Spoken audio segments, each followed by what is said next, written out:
भारत में मुसलमानों पर जुल्म हो रहा है। One police official was reportedly suspended after a video of him kicking Muslims praying in Delhi's Indralok area went.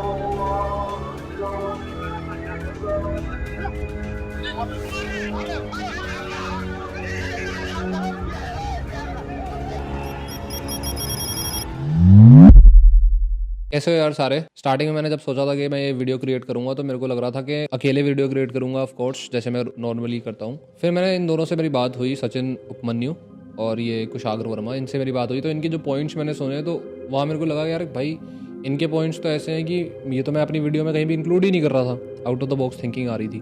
तो फिर मेरे को आइडिया आया कि यार क्यों ना हम ऐसा करें कि कुछ बंदों को इंक्लूड करा करें टाइम के साथ। और आने वाले टाइम के लिए बता देता हूँ कि आप में से भी मैं कुछ लोग उठाऊंगा। उसका ऑफ कोर्स एक प्लेटफॉर्म रहेगा स्क्रीनिंग का, वो भी करेंगे फिल्टर आउट करने का कि कौन से लोग आना चाहिए कौन से नहीं।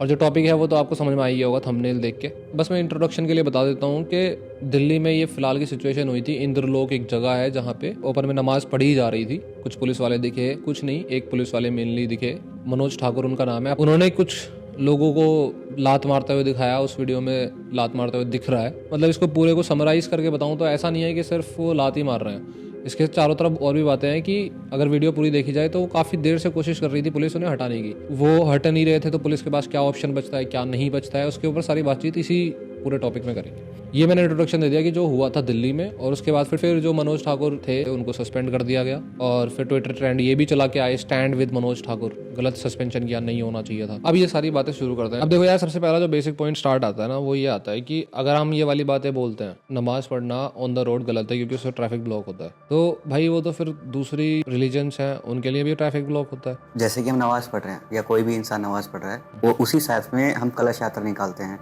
या कांवड़ यात्रा निकालते हैं। तो जब नमाज पढ़ते हैं तो सिर्फ एक पर्टिकुलर एरिया ब्लॉक होता है। जब कांवड़ यात्रा करते हैं तो कांवड़ियाँ आते हैं तो पूरे का पूरे हाईवे हम उसको ऑक्यूपाई कर लेते हैं। पर ब्लॉक तो हुआ ना, मतलब वही मैं कह रहा हूँ कि वो ऑक्यूपाई कर लेते हैं। अगर हम वहाँ उसको बियर कर रहे हैं कुछ पर्टिकुलर ड्यूरेशन के लिए, मतलब कुछ दिनों के लिए, तो हम यहाँ पे सिर्फ 10 मिनट के लिए भी तो बियर कर सकते हैं। अभी जो कंपैरिजन भाई ने किया ना कांवड़ यात्रा का और नमाज पढ़ने का, एक तो मुझे लगता है कंपैरिजन ना दोनों का थोड़ा सही नहीं है, फेयर नहीं है। क्यों नहीं है? क्योंकि देखो, सबसे पहले जो नमाज है ना दिन में एक तो 5 बार आप पढ़ते हो, ठीक है। और दूसरा ये है कि जो कांवड़ यात्रा है वो साल में एक बार होती है। जैसे मुस्लिम्स में आप ये देख लो कि मुहर्रम का त्योहार मनाते हैं, ठीक है, वो साल में एक बार होता है, ठीक है। तो वैसे ही कांवड़ यात्रा ना वो एक बार की प्रोसेस है। तो मुझे लगता है इसका फेयर कंपैरिजन ऐसा नहीं है। ये मैं भी मानता हूँ, फेयर है नहीं कंपैरिजन, क्योंकि मेरे को अच्छे से याद है कि मैं मुरादाबाद के साथ हाईवे पे निकल रहा था अब इस पे कांवड़ यात्रा हो रही थी, ठीक है। मैं बिल्कुल ट्रू स्टोरी बता रहा हूँ, अपनी खुद की एक्सपीरियंस बता रहा हूँ। इस गाड़ी से निकल रहा था तो कांवड़ की वजह से उन्होंने एक तरफ का बंद कर रखा था, दोनों तो एक ही साइड चला रहे थे, तो उससे ट्रैफिक स्लो हुआ था लेकिन रुका नहीं था। उसमें एक तो मैं तारीफ करना चाहूंगा कि भाई इस टाइम की जो योगी आदित्यनाथ की गवर्नमेंट है ना, मैंने जो अपना खुद महसूस करा कि वहाँ पे 3 स्टार 2 स्टार तक ना ट्रैफिक को रेगुलेट कर रहे थे। ग्राउंड पे काम कर रहे थे वो, ऐसा नहीं है कि ट्रैफिक लगने देंगे, वो लगने भी नहीं दे रहे थे, एफर्ट्स कर रहे थे। हाँ, और कांवड़ यात्री को अपनी अलग जगह दे रखी थी। तो हमने उसमें क्या करा कि हम लोकल थे भाई, हम देखा हुआ है हमारा वो एरिया पूरा, तो हमने एक कट ले लिया कि भाई हाईवे से नहीं जाएंगे, हाईवे तो ब्लॉक है, हम नॉर्मल कोई स्टेट बाईपास जाएंगे, स्टेट हाईवे या नॉर्मल रोड्स गाँव में निकलती हैं। हम आगे गए तो वहाँ बिल्कुल ही रास्ता ब्लॉक। वहाँ फिर हमने गाड़ी खड़ी करके मैं आगे हो गया, मैं देखने तो वो मुहर्रम निकल रहे थे और वहाँ पे एक पुलिस वाला भी था साथ में। तो मेरे को वो भी ठीक लगा, मैं कहा ठीक है भाई, उधर उन्होंने ब्लॉक कर रखा है, इधर इन्होंने ब्लॉक कर रखा है, अपना अपना फेथ है और ये रोज रोज तो करते नहीं है, ठीक है कोई चक्कर नहीं। हमने गाड़ी लगा के खड़ा हो गया। तो मैं कहना ये चाह रहा था कि ब्लॉक जो हो रही है तो वहाँ पे गवर्नमेंट ने ही पुलिस वाला भी भेजा हुआ था एक, वो मुहर्रम को निकलवाने की टेंशन ले रहा था, उसको सही हिसाब लगा रहा था। अगर आप देखोगे ना कि नमाज अदा करने के कुछ तरीके हैं, बोला जाता है कि आपकी जो इंटेंशन है वो प्योर होनी चाहिए। फिर बोलते हैं कि आप साफ होने चाहिए। जैसे हम हिंदुओं में भी हमारे होता है कि भाई आप नहाए हो, कपड़े आपके साफ हो, इसके बाद आप जाकर के पूजा करते हो। तो सेम वैसा ही उनके उसमें भी है कि जब आप नमाज अदा करोगे तो वो जगह जो है बिल्कुल साफ होनी चाहिए, मतलब प्योर होनी चाहिए। अब सड़क पे आप अगर नमाज करते हो तो मतलब इसमें कोई डिबेट ही नहीं है कि वो जगह साफ नहीं होती है। लाइक वहां पर यूरिन भी होती है, वहां पर आप देखोगे कुत्ते या फिर सड़क को साफ करना इतना आसान नहीं है। और दूसरा ये है कि जो मुसलमान भाई है ना वो लोग भी मेरे से एग्री करेंगे कि अगर आप नमाज अदा नहीं कर पा रहे तो एक टर्म है काजा नमाज, ऐसा कुछ, ठीक है। तो उसके अकॉर्डिंग अगर आप उसी टाइम पर जो नमाज अदा नहीं कर पा रहे तो आप अपने घर जा करके भी नमाज अदा कर सकते हो। इसमें और भी पॉइंट्स हैं, जैसे अभी हम ये बोल देते हैं ना कि भाई एक ही पर्टिकुलर टाइम पे नमाज होती है एक्चुअल में। ये अगर थोड़ा हिस्ट्री में जाएंगे तो एक टाइम पे नमाज अदा नहीं होती। अभी तुम हिंदू रिलीजियस टेक्स्ट की बात करो या किसी और रिलीजियस टेक्स्ट की बात बिल्कुल करो, दोनों में क्या होता था, पहर के हिसाब से होता था। कोई पहर बोल देता है ड्यूरेशन के हिसाब कि सूरज कितना नीचे पहुंच गया, सूरज कितना ऊपर पहुंच गया, उस हिसाब से जज करा जाता था। तो टाइमिंग तो थी नहीं उसमें, रोल प्ले नहीं करती थी एग्जैक्ट 4-3 पे ऐसा होगा, ऐसा नहीं था। ड्यूरेशन था, ड्यूरेशन उस ड्यूरेशन में आपको एक बार भगवान को याद करना है। जैसे अभी रीजन क्या दिया जाता है ना कई बार के मस्जिद में जगह नहीं है, फुल हो चुकी है, तो आप बाहर नमाज पढ़ लेते हैं। लेकिन वो तो टाइम जोन इतना बड़ा है कि आप शिफ्ट भी लगा सकते हो। हाँ, जैसे हमारे मंदिरों में दर्शन होता है लाइन वाइज, उसके अकॉर्डिंग हो सकता है, बैच वाइज हो सकता है। भाई जब ऐसा हो सकता है तो फिर शायद रोड पे आने की जरूरत भी ना पड़े, और अगर मान लो रोड पे आने की जरूरत पड़ भी रही है तो फिर वो गवर्नमेंट का काम है कि स्पेसिफिक लोकेशन दे। ये पब्लिक तो नहीं, पब्लिक के इन्फ्लुएंस में ना लाई जाए जी, ना लाई जाए। आपने देखा होगा जैसे शिवा ढाबा वाला है कि उन्होंने एक पूरा प्रेयर रूम बना रखा है। इवन जैसे एयरपोर्ट्स में होते हैं कि भाई प्रेयर रूम बने होते हैं वहां पे। हाँ ये बात तुम्हारी बिल्कुल ठीक थी कि जब शिवा ढाबा मार्केटिंग स्ट्रेटेजी है, लेकिन है तो सही ना, है तो सही, आदमी खुद से इनिशिएटिव तो ले रहा है किसी तरीके से। उन्होंने स्पेसिफिक जगह दे दी भाई आप यहाँ पे आकर आराम से सुकून में पढ़ लो, कोई दिक्कत वाली बात कोई नहीं। मतलब बात वही है कि अगर गवर्नमेंट को इस चीज से प्रॉब्लम है कि भाई आप सड़क में मत पढ़ो, जो पब्लिक प्लेस है उसमें डिस्टर्बेंस नॉइसेंस क्रिएट हो रहा है वहां पे मत करो, तो उसके कुछ अल्टरनेटिव ऑप्शंस भी मतलब उनको ढूंढने चाहिए कि क्या दे सकते हैं। अगर आप पॉलिटिकल वाला एंगल हटा दो आप एक मिनट के लिए, ठीक है, नमाज में एक बात बोली जाती है कि भाई आप जब भी नमाज अदा करोगे तो आपका जो चेहरा है ना वो मक्का की तरफ होना चाहिए, फेस। इस इंसिडेंट को अगर मैं हटा दूं तो आप कई इंसिडेंट्स देखोगे कि लोगों ने ट्रेन में करी है, बस में करी है, ठीक है। अब वो एक लाइन पे तो स्ट्रेट पे जाते नहीं है, ऐसा लगता है ना कि आप मैसेज डिलीवर करना चाह रहे हो, रेदर बीइंग कि भाई मैं सच में और ये ऐसा नहीं है कि जैसे ऑप्शनल है कि भाई ऑप्शनल नहीं है, ऑप्शनल नहीं, दैट्स मैंडेटरी कि आपको जब नमाज अदा तुम बता रहे हो करनी कि है, ऑप्शनल नहीं है, वो ऑप्शनल नहीं है। मैंने एग्जैक्टली नहीं पढ़ा है। हाँ मैंने पढ़ा है तो, और मैंने इनफैक्ट बात भी करी है अपने कुछ दोस्तों से, तो उन्होंने बताया कि ऑप्शनल नहीं है। वो तो है डाउट उसमें, नो डाउट, वो डायरेक्शन बहुत ही तेजी से चेंज करते हैं, वो कोई बड़ी बात नहीं। बिल्कुल। इस वीडियो में क्या है कि हमने ये कोशिश करी है कि हम दोनों साइड के पॉइंट्स रखें। तो भाई पॉइंट्स रख रहे हैं वर्मा, कुशाग्र वर्मा एक तरफ के, ये कोशिश कर रहे हैं ये कहने की कि और रिलीजन्स भी करते हैं और ये सारी बातें। हालांकि ऐसा नहीं है कि भाई का जो मत है वो इस तरफ है, भाई यही चाहता है कि रोड्स जो है वो पब्लिक प्लेसेस पे एम्प्टी मिले, प्लीज रिक्वेस्ट है। मैं ये नहीं कह रहा कि नमाज अदा करना बाहर सड़क पे गलत है या सही है ना, मैं ये कह रहा हूँ कि कांवड़ यात्रा सही है या गलत है, रिलीजियस पॉइंट है अपना। और अपने संविधान जो है हमारा वो हमको फ्री भी करता है कि आर्टिकल 25(1) की तरफ से, इसके ऊपर मैं चलो आऊंगा, अब तुम बोलो। मतलब आजादी देता है पूरा कि हाँ, कि आप जिस तरह से चाहो उस तरह से अपने रिलीजन को फॉलो कर सकते हो। लेकिन वहीं पे मेंशन भी है कि पब्लिक ऑर्डर जो हाँ इट कैन बी मॉडरेटेड, तो उसके अगर पॉइंट से हम नमाज को कहते हैं कि वो गलत है, तो उसके पॉइंट से फिर कांवड़ यात्रा भी आती, चाहे वो साल में एक बार आए। वो ये कि आप मॉडिफिकेशंस ऑफ रूल्स कर रहे हो। तो अब मैं यहाँ पे एक बात बताना चाहता हूँ, ये तुम्हारा पॉइंट बिल्कुल वाजिब है कि आप कॉन्स्टिट्यूशन को टॉप प्रायोरिटी पे रखते हो, तो फिर उसकी बातों को भी टॉप प्रायोरिटी पे रखो। उसमें ये नहीं हो सकता कि भाई ये इतनी देर के लिए करते हैं, वो इतनी देर के लिए करते हैं, ये तो फिर। हाँ, मैं अगर तुमसे एक सवाल पूछूं कि सेकुलर क्या होता है, मेरे को मीनिंग बताओ, बिना गूगल सर्च करे, बिना फालतू की सोच करे, सिर्फ 5 सेकंड्स का टाइम दे रहा हूँ मैं। जो सबको एक साथ लेके चले एज अ होलिस्टिक। इंग्लिश में बोल दो एक बार। Holistic all religion. हाँ, रेस्पेक्टिंग होलिस्टिक अप्रोच। अगर मैं बोलूं धर्मनिरपेक्ष, किसी भी धर्म की तरफ झुकाव ना रख करके सबको बराबर माने, तो वो सेकुलर है। अब दोनों ने तुमने ये रिप्लाई करा, ठीक है, दोनों ने ऑलमोस्ट सेम साइड रिप्लाई करा है कि धर्मनिरपेक्ष होके सबको साथ में लेके चले। तुमने भी यही बोला है ना। मैं बताता हूँ, ये सबसे ज्यादा मिसयूज डेफिनेशन है हमारे देश में। सेकुलरिज्म जो वर्ड है ना, वो आता कहाँ से है? ये बाइबल से वर्ड आता है। वैसे बाइबल और वो टेक्स्ट जो है, हम लोग बोल देते हैं ना कि यार ये तो बैरागी है। बैरागी मतलब इस टाइम से नहीं है, इस मटेरियलिस्टिक वर्ल्ड से दूर है। तो ऐसा जीसस के लिए उसी कंटेक्स्ट में कुछ चीजें यूज करी जाती थी कि जीसस जो है वो out of this materialistic world, मतलब सेकुलर, सेपरेट। तो अगर सेकुलर का वर्ड का मीनिंग आप देखोगे ना, जो बेसिक मीनिंग है वो है सेपरेट। गवर्नमेंट को काम क्या करना चाहिए? Separate from the religion. Respecting all religion उसकी सेकेंडरी डेफिनेशन बन जाती है, ठीक है। अब इसका मैं प्रैक्टिकली समझाता हूँ कैसे। ये जैसे ये 3 BHK का फ्लैट है, 4 BHK मान लो इसको, ठीक है। इसमें 4 बंदे रहते हैं, हिंदू, मुस्लिम, सिख, क्रिश्चियन। अब मान लो तुम दोनों गवर्नमेंट हो, तुम दोनों अंदर आते हो, और जो मैं कह रहा हूँ ना प्राइमरी मीनिंग जो है सेपरेट वाला, उसका मतलब क्या है कि भाई एक रूम में हिंदू, एक मुस्लिम, एक में सिख। तो तुम क्या करोगे? तुम यहाँ सोफे पे बैठोगे जहाँ अभी बैठे हो, चारों को बाहर बुलाओगे, और कहोगे कि भाई देख ये सारा कुछ रूल्स एंड रेगुलेशंस है, जिससे जो पर्टिकुलर काम है उसी को पर्टिकुलर को बुलाएंगे, बिल्कुल, उससे बात बिल्कुल। करेंगे। नहीं चारों को साथ में बुलाएंगे, काम किसी से भी हो चारों को किसी से बुलाएंगे, भी हो। सबके सामने खुली बातें होंगी। हाँ। ये है primary definition of the secularism. इसकी सेकेंडरी डेफिनेशन बन जाती है रेस्पेक्टिंग ऑल रिलीजन, और इससे ही सबसे ज्यादा मिसयूज करा गया है इस चीज को। रेस्पेक्टिंग ऑल रिलीजन क्या दिखाता है कि भाई तुम दोनों आओगे, एक इस रूम में जाओगे पहले 10 मिनट, फिर 10 मिनट उसमें, फिर 10 मिनट उसमें, 10 मिनट उसमें, तुम ऐसे करोगे। लेकिन जहां तुम ये करना शुरू करते हो ना, तुम एक रूम में गए 10 मिनट, अगर 10 मिनट के बाद 5 सेकंड भी हो गए ना, 10 मिनट 5 सामने वाला सेकंड, complaint तो करने सामने वाला कान लगा के सुन रहा होगा कि भाई इसके रूम में तो इसके कुछ हो रहा 5 है, कुछ सेकंड चल ज्यादा रहा है। हुए और फिर फेवर का इसमें ना इल्जाम लगेगा कि भाई आप पहले एक को मेरे सपोर्ट पास- ज्यादा कर रहे हो। एग्जैक्टली और सारी पॉलिटिकल पार्टीज इसी का ही शिकार नहीं, लोग सारी पॉलिटिकल पार्टीज के द्वारा इसी चीज का शिकार है। वो उसी चीज को इंस्ट्रूमेंट की तरह यूज करते हैं। हम ये बोलते हैं ना कि बीजेपी रिलीजियस पॉलिटिक्स खेलती है या रिलीजन के नाम पे वोट लेती है। भाई मैं क्लियरली ये बात बोल सकता हूँ कि बीजेपी ने सिर्फ इस बात का आंसर किया है जो गेम पहले से खेला जा रहा था। उसने हार्श रियलिटी दिखाई है। हाँ, एविडेंशियल प्रूफ्स है मेरे पास बहुत सारे। हमारे देश में मुस्लिम वोट बैंक का बहुत गंदा अपीजमेंट हुआ है, और ये अभी से नहीं, मैं बोलूंगा कि लगभग 100 सालों से हो रहा है, जब से आजादी से हो रहा है। नहीं देखो, उसके जो बीज रखे गए थे ना, वो आजादी के पहले रख दिए गए थे। हाँ, वो चलो कह सकते हो कि हिस्ट्री थोड़ा और खंगालोगे तो और पीछे जाओगे, लेकिन ये आजादी से ही रख दिए गए। मैं क्लियर बोलता हूँ भाई, मैं ये मीठी मीठी बातें नहीं करूंगा। एक मोहम्मद अली जिन्ना हो गए, हाँ, उनके पास मुस्लिम लीग थी, बिल्कुल। मुस्लिम लीग, उन्होंने पाकिस्तान का क्रिएशन कराया, ठीक है। अब इसमें 2 गुट बट गए थे, एक कांग्रेस का एक मुस्लिम लीग का। अब जो मुस्लिम लीग का गुट है वो ब्रिटिशर्स को, उस टाइम पावर में तो ब्रिटिशर्स ही थे ना, तो ब्रिटिशर्स को वो ये कन्विंस करने की कोशिश कर रहे थे कि हिंदूज मुस्लिम साथ नहीं रह सकते, तभी तो पाकिस्तान का तभी क्रिएशन तो होगा creation ना। होगा। जब कोई प्रॉब्लम ही नहीं होगी तो हाँ। सॉल्यूशन कैसे? और कांग्रेस नहीं चाहती थी ऐसा हो, महात्मा गांधी जी नहीं चाहते थे ऐसा हो, उनके इंटेंशन में शक नहीं है, लेकिन वो इस चीज को दिखाने में लगे कि हिंदू मुस्लिम साथ में रह सकते हैं। उसके लिए क्या शो करना पड़ेगा कि मुस्लिम्स पे अत्याचार नहीं होते हैं। और इस पूरे सिनेरियो में सिर्फ मुस्लिम वोट बैंक का अपीजमेंट शुरू हुआ था, और आज भी पॉलिटिकल पार्टीज वही कर रही है। स्टेट उठा के देख लो, मैं सिंपल बोलता हूँ, स्टेट उठा के देख लो, West Bengal, Jammu Kashmir, north Bihar, UP की जो बीजेपी का पॉलिटिकल पार्टी आई है ना, ये भी, जितने भी तुम ऐसे स्टेट्स देखोगे ना जहाँ पे मुस्लिम पॉपुलेशन सिग्निफिकेंट है, वहां पे प्रॉब्लम्स क्रिएट होती हैं। मैं ये नहीं कह रहा कि ये मुस्लिम्स की वजह से होती है या हिंदूज की वजह से होती है। प्रॉब्लम क्या होती है कि मान लो तुम्हारी कास्ट के या तुम्हारी रिलीजन के वहां पे 20 बंदे हैं और बाकी 80 बंदे हैं, और 80 जो है वो टूटे टूटे हैं कास्ट्स में।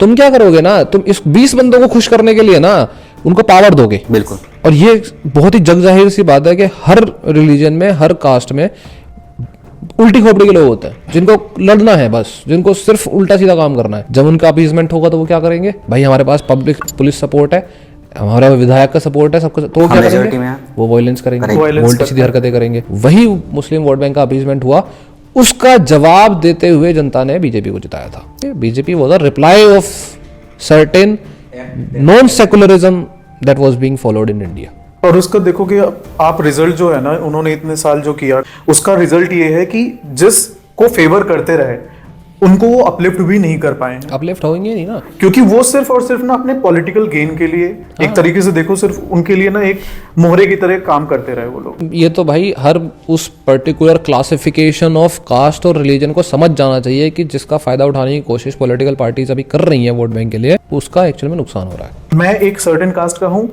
आप एक सर्टेन कास्ट के हो, मैं आपको वोट क्यों दूं?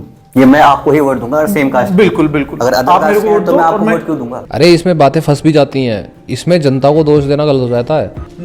इसमें आप, मैं बताता हूँ कैसे सिनेरियो में कह रहा हूँ, इसमें पढ़े लिखे जो कास्ट के लोग हैं ना, वो भी अपनी कास्ट को वोट डालते हैं। क्यों डालते हैं? उनकी मजबूरी हो जाती है। आप सिंपल वे में समझो, तुम दोनों हो, कहीं पे तुम वोट डालते हो और तुम दोनों की पॉपुलेशन सिग्निफिकेंट है तुम्हारी कास्ट की। अब तुम्हारी कास्ट जीत जाती है तो तुम्हारी कास्ट इन पे अत्याचार करना शुरू कर देती है, इनकी कास्ट जीत जाती है, वो चेन रिएक्शन हो गया है। Chain reaction. अब भाई ऐसा हो गया कि तुम्हारी कास्ट इन पे अत्याचार करती है, तो भाई तुम पढ़े लिखे भी हो लेकिन अत्याचार थोड़ी ना चाहोगे, और फिर तुम अपनी कास्ट को वोट करोगे। सिंपल बिल्कुल है। सही बात है। और end up वही- ओनली ऑप्शन रह जाएगा ना। हाँ। पर ये तो यार कैसे टूट सकता है? मैं बताता हूँ ये टूटता कैसे है। ये ऐसा टूटता है जब एजेंडा ही डिफरेंट हो जाए। फॉर अ सर्टेन एग्जांपल मैं दे सकता हूँ, हालांकि मैं ये परफेक्ट एग्जांपल नहीं होगा लेकिन मैं दे सकता हूँ। जैसे राम मंदिर निर्माण कार्य हुआ, तो उस पर्टिकुलर वो जो एजेंडा है ना, उससे कास्ट ना काफी पीछे हट गई, क्योंकि हम सिर्फ राम मंदिर को देख रहे हैं। तो अभी हम लोग जो है सिर्फ हिंदू हैं।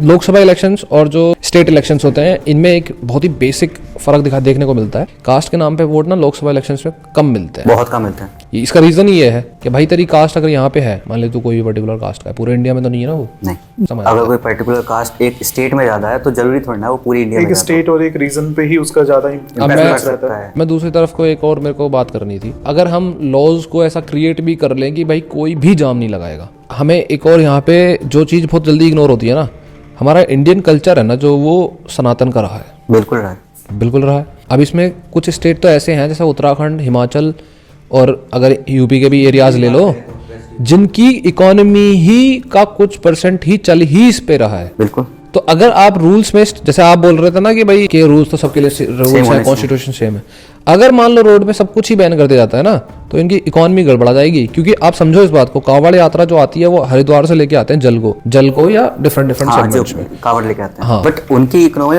वही फिर आपका पॉइंट भी तो आ जाता है ना कि कांवड़ यात्रा हो रही है सिर्फ कुछ पर्टिकुलर डेज के लिए। अगर उनकी इकोनॉमी इफेक्ट हो रही है तो मोस्टली जो हमारे जैसे यूपी का प्रयागराज हो गया, हरिद्वार हो गया, ऋषिकेश हो गया, ये तो हमेशा चलने वाले हैं। इनके ऊपर सिर्फ पर्टिकुलर कांवड़ यात्रा से कुछ ज्यादा इफेक्ट नहीं पड़ने वाला। पड़ेगा नहीं मेरे हिसाब से तो नहीं पड़ेगा। मेरे हिसाब कुशाग्र वर्मा जी मेरे हिसाब से पड़ेगा। जो कांवड़ यात्रा है, मुहर्रम है, दिवाली है, दशहरा है, गैदरिंग होती है, तो ये पहले से परमिशंस ली जाती हैं। उसके लिए प्रॉपर सिस्टम बनाया जाता है कि भाई कैसे रूट डाइवर्ट करेंगे, कैसे क्या चीजें रहती हैं, पूरा सिस्टम एडमिनिस्ट्रेशन उसके लिए प्रिपेयर्ड रहता है। अब इसमें परमिशन में ये भी तो बात है ना कि चलो तुम परमिशन ले रहे हो, कांवड़ यात्रा निकालने के लिए आपको 4-5 दिन की परमिशन चाहिए, कोई शोभा यात्रा निकालने के लिए आपको 1 दिन की परमिशन चाहिए जो गवर्नमेंट दे सकती है। और चलो ये भी मान ले कि जुम्मे की नमाज है तो वो भी तो बहुत ज्यादा हो गई, हर हफ्ते हो जाएगा वो। अगर कहीं एक जगह एक चीज को हम गलत कह रहे हैं तो दूसरी भी होनी चाहिए।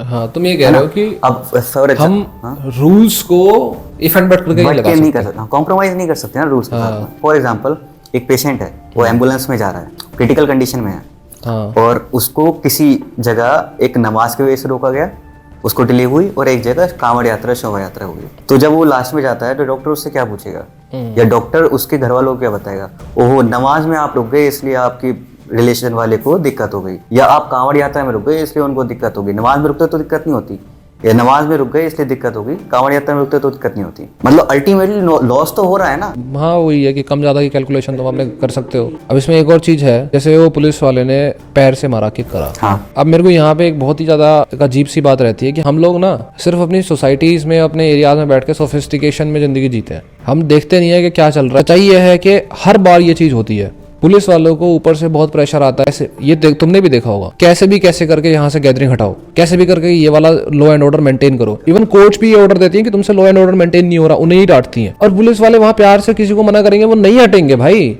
और फिर अगर पुलिस वाला कुछ उल्टा सीधा काम कर दे ना, जो थोड़ा वायलेंट हो, तो फिर पुलिस वाले को सस्पेंड करो। ये बहुत होता है हमारे देश में। इसमें ना गवर्नमेंट एम्प्लॉइज बहुत ज्यादा नपते हैं यार, बहुत ज्यादा कह सकते हैं। लेकिन ऋषभ भाई यहाँ पर ना बात ऐसी है कि ये जो इन्होंने एक्ट किया ना, लाइक लात से मारा, ठीक है, वो कहीं से भी ना जस्टिफाई नहीं होता है। वो जस्टिफाई नहीं होता, मैं भी यही मानता हूँ, वो जस्टिफाई नहीं होता है। पर अगर वहीं पर पुलिस वाला उसको सिर्फ धक्के मारता तो जस्टिफाई था। नहीं, मुझे ऐसा लगता है ना कि एक बार नहीं, मेरे को सिंपल जवाब, जस्टिफाई होता कि नहीं होता। एक बार नमाज खत्म हो जाती ना, उसके बाद अगर वो करता, धक्के भी मारता, तो शायद मैं उसको, क्योंकि पुलिस वालों का ये रवैया हम लोगों ने देखा है, टाइम से देखते आ रहे हैं कि भाई वो लोग ऐसे ही डील करते हैं, लाठी मारेंगे, थप्पड़ मार देते हैं, ये हम लोग देखते चले आ रहे हैं। इसका भी मैं एक पॉइंट बोलना चाहूंगा, हालांकि ये गलत है, लेकिन हम लोग ना सिर्फ सोफिस्टिकेशन के पीछे छुपने की कोशिश करते हैं, क्योंकि हमारे पास वो ऑप्शन होता है सोफिस्टिकेशन के पीछे छुपने का। हम सोचते हैं कि दुनिया आइडल होनी चाहिए, आइडल है नहीं दुनिया। एक काम करना, किसी भी थाने विजिट करना या फिर किसी नॉर्मल चौकी विजिट करना और पुलिस वालों के पास जाके बैठ जाना, अगर तुम्हें मिल सके मौका दो।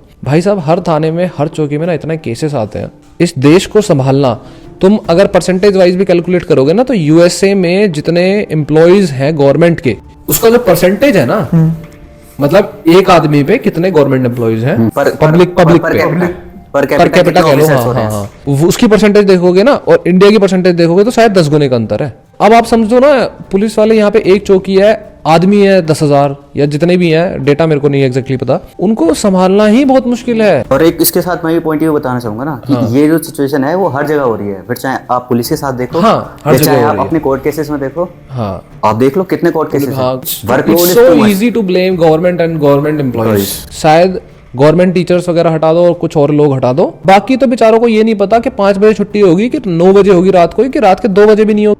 और जैसे तुमने भी बताया था कि जो लात मारी वो तुम्हारे किसी के पॉइंट ऑफ व्यू से सही है, किसी के पॉइंट ऑफ व्यू से गलत है। मुझे लगता है इस बात पे तो हम तीनों एग्री कर रहे हैं कि भाई ये एक्ट बिल्कुल गलत था। हाँ वो मतलब बिहेवियर तो क्या बिहेवियर रिएक्शन था वो बेटर मैनेज कर सकते थे सिचुएशन को। लेकिन वो बस साथ में ये भी है कि भाई जैसे मनोज ठाकुर है, हाँ। अब भाई आप सीधे सीधे उनको ऐसा नहीं बोल सकते कि भाई उन्होंने गलत किया ये किया, क्योंकि ऊपर से ऑर्डर क्या आ रहे होंगे, हटाते क्यों नहीं हो, हटाओ, तुमसे ये नहीं होता। अगर वो ना हटाए ना बंदा तो भी सस्पेंड हो जाए, सस्पेंड हो जाएगा बिल्कुल। अब मैं एक तरफ और बात को पूछना चाहूँगा, बात करना है मेरे को जैसे बाहर के जो कंट्रीज है ना वहाँ पे ओपन में नमाज पढ़ना बैन है काफ़ी कंट्रीज में।